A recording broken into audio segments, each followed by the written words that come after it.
Welcome back to another video. As you can probably guess by the title, we are testing the Sony 24-70 f2.8 GM I lenses and comparing them to the first generations. They're a must-have lens for serious and professional photographers, covering a versatile focal length range and known for their pin-sharp results and beautiful bokeh. We love the originals, we actually use these in-house. We're filming on the 24-70 Mark I right now, so what's changed and why has Sony brought out new versions? I have an exciting photo shoot in place to put them through their paces so I can cover the upgrades and give a real and honest opinion along with some comparisons between them. My name is Olivia and I'm the content creator for Wilkinson Cameras. Today I have Ella with me, who is a music and portrait photographer but also works at the head office with me at Wilkinson Cameras. We also have Claudia with us, who is our model for today.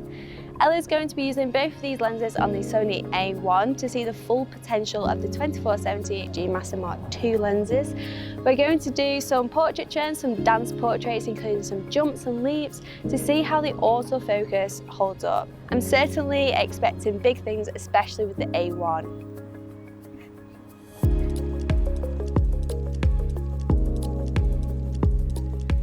Let's start with the Sony FE 24-70 f2.8 GM I lens Mark II. This is the smallest and lightest GM I lens Sony produced today. The original version was released 6 years ago in 2016, and since then Sony and other manufacturers have been refining lens technology to make smaller and lighter full frame lenses to go with more compact mirrorless bodies that are now taking over from DSLRs.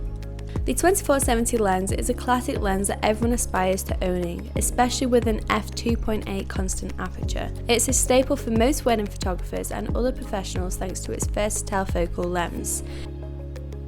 I've been using the Mark I 24-70 for some time now, and in fact I film the majority of our YouTube videos on this lens and I love it because it's so versatile and amazing quality. However, I've always struggled with the weight, especially when filming videos using a gimbal.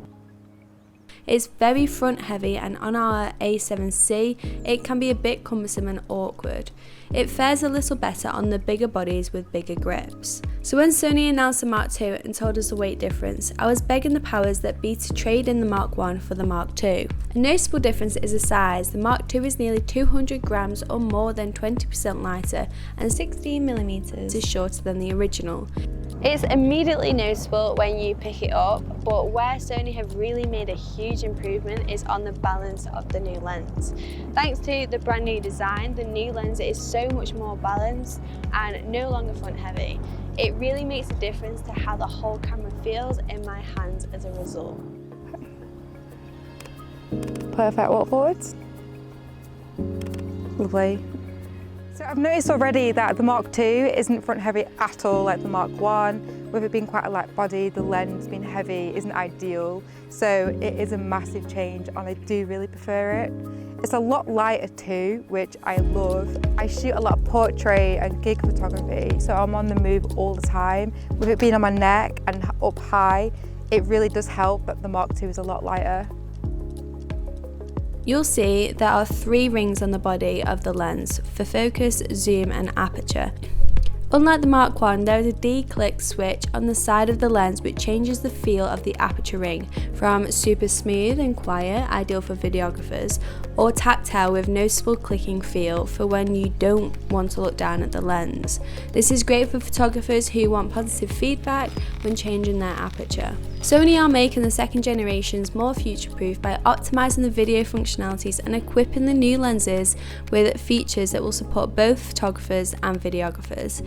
This includes an aperture ring with a D-click switch, smooth and tight zoom switch, and 2 customizable buttons which can be changed to suit your needs.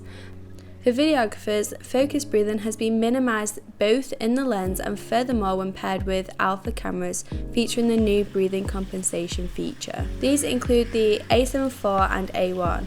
Sony really are thinking of the videographers and content creators here and putting features in place to make our lives so much easier. There are 11 aperture blades to give smooth and round bokeh. The Mark I only has 9 aperture blades, so they have massively improved the look of the bokeh. Next we have the zoom ring, which has the same rubber grip as the previous model, although this new lens has the new smooth and tight switch. Those that have had the Mark I before will know that the zoom is quite stiff. Sony have bettered this by having the option of smooth or tight, which for me is a game changer. So what I also love about the Mark II is that now you've got the option of smooth or tight on the zoom. It's a little switch here and it's a really good function for videographers.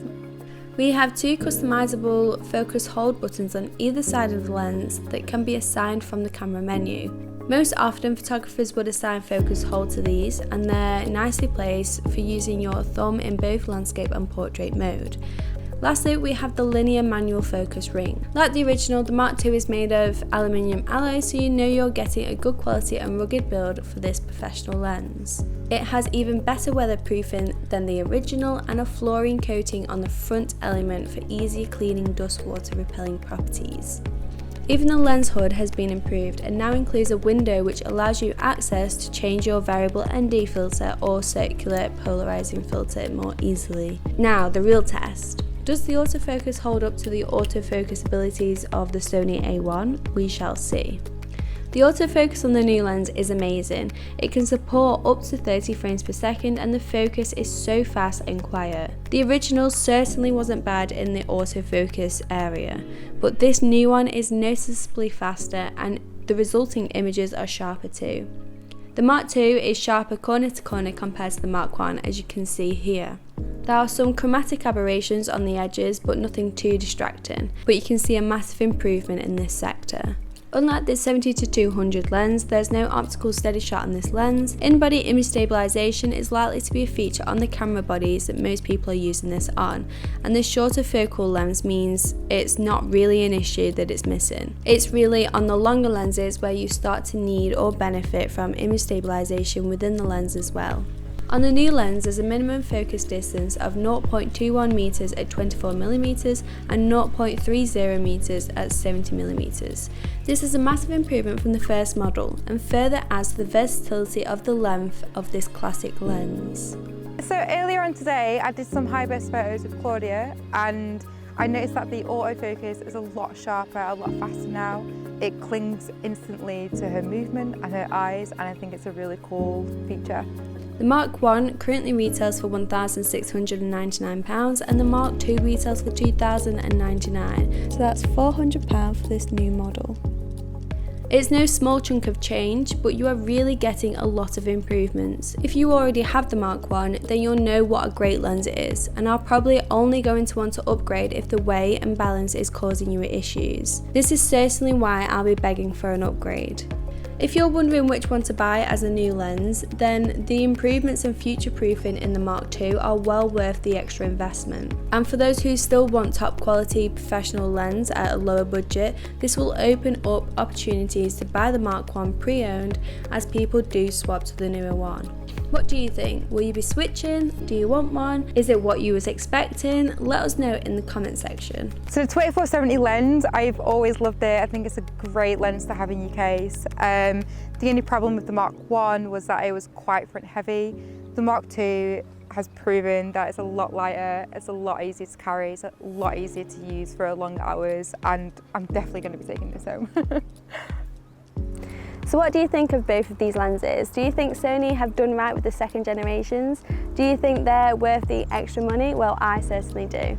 If you enjoyed this video, then please do give it a thumbs up and subscribe to our channel. We have recently ventured into short videos, which is a new feature on YouTube, so please don't forget to check those out as well. We'll also drop our TikTok and Instagram links in the description box below. As always, if you have any questions, then comment away down below and we will get back to you as soon as possible. Until next time, we will see you all soon.